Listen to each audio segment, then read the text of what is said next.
Welcome to this press conference.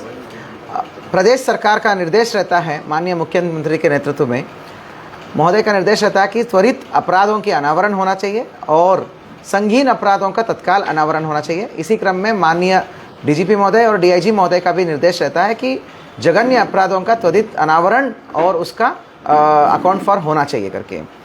दिनांक 3/9 मैं आपको ये बताना चाहूँगा, बाजपुर क्षेत्र में एक बड़ा ही हैरतन चीज़ें सामने आई। इसमें एक भाई ने ही अपने 7 माह, कितने माह की गर्भवती थी? 7 माह की गर्भवती बहन का बर्बरता से हत्या कर दिया। पूरे शहर, पूरे उस गांव इलाके में, बाजपुर कोतवाली क्षेत्र का इंटीरियर सबसे लास्ट गांव है, जो नदी पार पर के वो काशीपुर और बाजपुर के बीच का वो पड़ता है, इलाका पड़ता है, जंगल के पास पड़ता है। कुंडेश्वरी के बगल में जो जंगलात एरिया है उसके पास गांव पड़ता है। एक महुआ डाली है, एक जगतारा है, अगल बगल के गांव है वो। तो ये महुआ डाली में एक हैरतन चीज़ें सामने आई कि एक भाई ने अपनी ही बहन को गोली मार के बर्बरता से हत्या कर दी करके। साथियों, बताना चाहूँगा, पिछले साल सितंबर में ये जो पवन कुमार है, ये जो है एक समुदाय, गडेरिया समुदाय से बिलोंग करता है। तो वो और सोनम करके एक लड़की है, वो सुनहरा समुदाय को बिलोंग करते हैं। तो ये दोनों आपस में प्यार करते थे। तो सोनम की परिवार वाला ने कहीं और रिश्ता देखा होगा, तो उन्होंने, लड़का आ रहा था उस समय देखने के लिए, पिछले साल अगस्त की बात है। तो उसी समय ये दोनों मतलब जो सोनम और पवन जो है वो भाग के मीरठ और वेस्टर्न यूपी चले जाते हैं। वहाँ पर वो अपना शादी कर लेते हैं। तो शादी के बाद लगातार दोनों परिवारों से बातचीत होती है, लड़के साइड को भी और लड़की साइड को भी। तो काफ़ी दिन बाद जो है मामला ऐसा कोई गर्म नहीं रहता, किसी ने बहुत ज़्यादा धमकी देना ये सब चीज़ें नहीं करा था। तो विगत 4 माह पहले वो वापस आते हैं, तब तक वो बाहर ही रहते थे। तो उन्होंने प्रेम विवाह करा। प्रेम विवाह करने के बाद अपने आप भाग के, प्रेम विवाह करने के बाद वो भी ऐसा कोई फॉर्मल पुलिस या प्रशासन या कोर्ट का प्रोटेक्शन नहीं लिया। उतना पढ़ा लिखा है भी नहीं और ना ही उनको इतना अंदेशा था कि बहुत बड़ा खतरा है करके। इनको लगा भाई भाग के शादी कर लिया, प्रेम विवाह कर लिया मंदिर में, तो सब शांत हो गए। वो अपना मजदूरी का काम करते थे, कहीं 4-5 महीने, 6 महीने कहीं बाहर मजदूरी का काम करा। तब इन्होंने लगातार दोनों परिवारों में संपर्क करते रहे, तो कोई बहुत ज़्यादा ऑफेंसिव नहीं था। तो चीज़ें जो है शांत हो ही गई थी। दोनों परिवार वालों ने बोला जब हो गया सो हो गया, आप आके सेटल हो जाओ। तो 4 महीने पहले वापस ये महुआ डाबरा आके पवन और सोनम रहने लग जाते हैं। उस समय वो 4 महीने का गर्भवती थी भी। तो जो है कल तक वो 7 महीने का गर्भवती थी। तो लेकिन ये जो इसका सोनम का भाई है राजीव है ना, राजीव, 4 भाई में सबसे बड़ा भाई राजीव तोमर है, तो सुनहरा कास्ट को बिलोंग करता है वो। तो वो अंदर खाने दिल में रखता ही था इस चीज़ को, वो अंदर खाने दिल में इस चीज़ को हमेशा रखता था। तो वो नहीं बोलता था उससे, सोनम से, भले अगल बगल के गांव में रहते थे वो, लड़का परिवार लड़की परिवार दोनों अगल बगल के गांव में रहते थे पहले से भी। तो ये जब सोनम और पवन वापस आके रहने लग गए, अपना नॉर्मल कामकाज में लग गए, तो बाकी सबकी ठीक ठाक बोलचाल थी। लेकिन ये राजीव तोमर का ना ये बोलचाल नहीं था। तो अभी ये जांच का विषय है कि बाकियों का क्या व्यवहार था परिवार के साथ। ये सुना गया हमने कि भाई लड़की की मम्मी ज़रूर बात करती थी लड़की से, जब भी आना जाना होता था तो ठीक ठाक। बाकी भाइयों का बोलचाल नहीं था, पर ये अपने आप से रह रहे थे। परसों रात को इसने मन बना लिया इसने कि इसको तो अभी मुझे वाइंड अप करना ही है करके। तो इसने पूरी सोची समझी साजिश के तहत, ठीक है, इसने तमंचा लेकर खेत में गया। और खेत के पास जब पहले तो पवन के घर के पास गया, तो उसको जानकारी में आया कि जो है ये जो अपनी सोमन अपनी भांजी के साथ कोई खेत में गया है फ्रेश होने के लिए। तो जब फ्रेश होने के लिए खेत में गई है, तो वो वहाँ खेत की तरफ गया। तो वो वहाँ पे झाड़ियों के पास वेट करने लग गया। तो वहाँ पर उसको सोनम और सोनम की एक भांजी है ना, वो छोटी भांजी है, वो दोनों आते हुए दिखी। तो भांजी ने बोल दिया मामा दिख रहे देखो वहाँ पे करके। तो उसको लग गया कि भाई उसकी शक्ल देख के कि भाई थोड़ा गुस्सा है भाई। तो आया और सीधा उसने बाल पकड़ के वहाँ पर किनारे में पटक दिया उसको। पहले पटक के नीचे ज़मीन में गिराने के बाद तमंचा लोड करके उसने गोली मार दिया उसको। उसके बाद वापस जाता है वो पवन के घर में। तो उन सबको तमंचा दिखाता है कि अब कहाँ है पवन, कहाँ है पवन को ढूंढ, पवन कहाँ है, तुम लोग कोई बीच में नहीं आओगे, पवन को भी मार दूंगा मैं करके। लेकिन अदृष्टवशात वहाँ पे पवन मिलता नहीं है। पवन वहाँ होगा नहीं, पवन किसी काम से बाहर था। तो पवन को इसी बीच में खबर मिल जाता है कि वहाँ रास्ते में उसकी बीवी जो है वो खून आलूदा हालत में पड़ी है करके, ठीक है ना। तो वो वहाँ तो आ रहा था, तो इसको भी दिख गया पवन। तो पवन को एक चेस भी करता है वो, लेकिन पवन खेतों में जाके छुप जाता है और उस समय वो नहीं मिलता। गांव वाले सब इकट्ठा हो जाते हैं, हल्ला मच जाता है, तो ये भी भाग गया, हमारा राजीव भी भाग गया। तत्काल जो है पुलिस को सूचना मिलती है। सूचना मिलते ही पुलिस तुरंत वो नदी पार करके, बहुत दूर दराज इलाका है, बाजपुर कहने को कोतवाली ही इलाका है, परंतु वो सबसे दूरस्थ इलाका है। नदी पार करके जंगल के बगल में वो जो गांव है, आप अब भी यहाँ से जाने में लगभग 45-50 मिनट का रास्ता लगता है, नदी पार करके जाना पड़ता है। अभी नदी में पानी भी बहुत ज़्यादा है। तो ये सब नदी पार करके हम जब गए वहाँ पे, पूरी बहुत भारी पुलिस बल गया। इंस्पेक्टर नरेश चौहान, SSI हमारा विनोद फर्त्याल है, अर्जुन गिरी, विक्रम दामी, प्रकाश, सभी लोग गए वहाँ पे। भारी पुलिस फोर्स को उस गांव में तैनात कर लिया गया। तत्काल प्रोटेक्शन के लिए हमारा पवन जो है, पवन के घर में असलाबंद पुलिस वालों को हमने रखा है।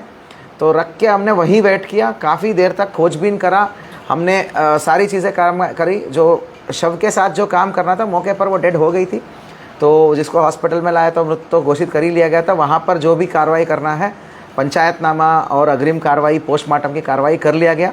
तत्काल परिवारजनों की तहरीर के आधार पर FIR भी रजिस्टर कर ली।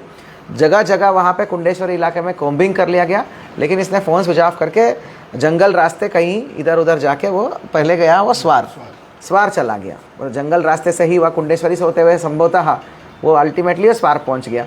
तो वो कहीं उसके पास बहुत ज़्यादा संसाधन नहीं था, तो लेकिन पुलिस लगातार इसके पीछे पड़ती रही। आखिरकार इसको कहाँ सुल्तान मान की घाट सुल्तानपुर पट्टी से इसको गिरफ्तार कर लिया गया। लेकिन हमें इनपुट था कि ये तब भी ये खोज रहा था कि ये कैसे भी करके पुलिस को सरेंडर होऊंगा।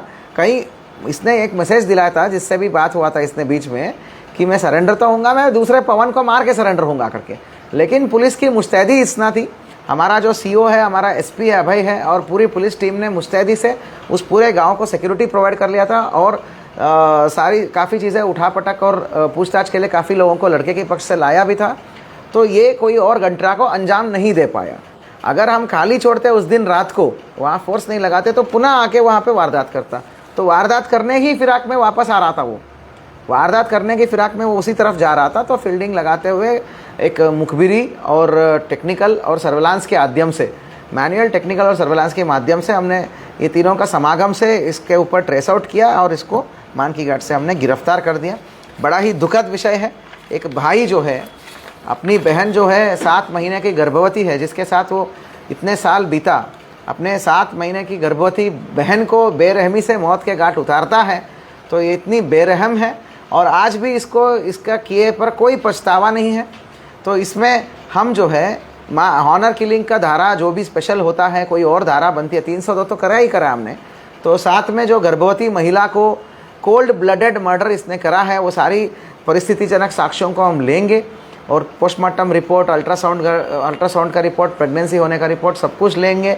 और ये सब चीज़ें हम करते हुए, rarest of the rare case मानते हुए, हम इसमें फांसी की सज़ा के लिए हम अपील करेंगे। और एक टाइट और बहुत ही टाइट और कॉम्प्रहेंसिव इन्वेस्टिगेशन करके, बेहतरीन साक्ष्यों का संकलन करते हुए, तकनीकी साक्ष्यों के आधार पर हम इसको rarest of the rare case के लिए हम करते हुए फास्ट ट्रैक कोर्ट के लिए भी अपील करेंगे हम, और इसको फांसी की सज़ा पर देने के लिए माननीय सुप्रीम कोर्ट का, हाई कोर्ट का लगातार गाइडलाइंस है।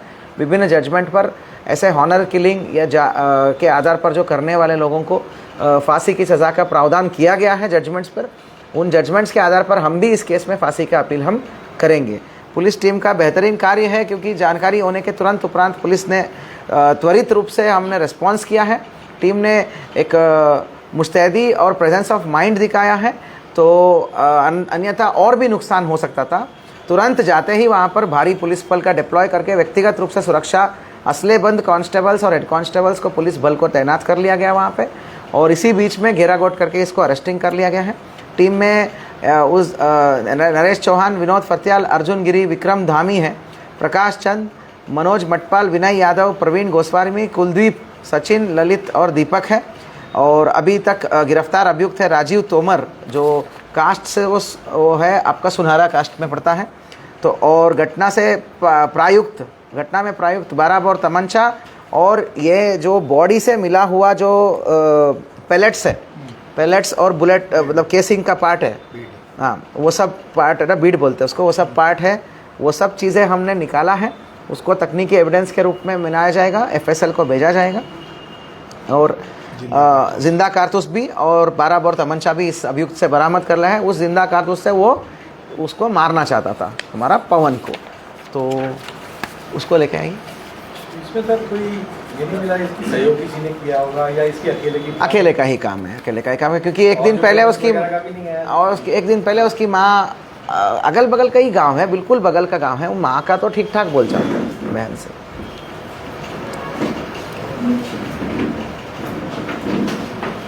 ऐसे लोगों की सर कोई काउंसलिंग वगैरह प्रावधान नहीं? काउंसलिंग है, उसको बोलता है फांसी का फंदा, ठीक है, नहीं है, बिल्कुल प्रावधान है ऐसे लोगों के लिए।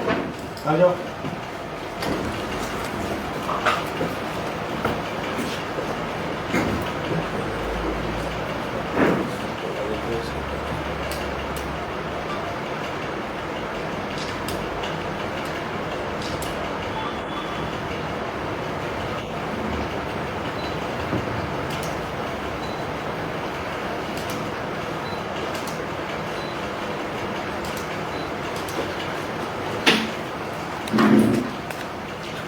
तो पुनः टीम को बधाई त्वरित अनावरण के लिए। और बड़ा दुखद घटना है कि भाई जो है बहन को इस प्रकार मौत के घाट उतार रहा है।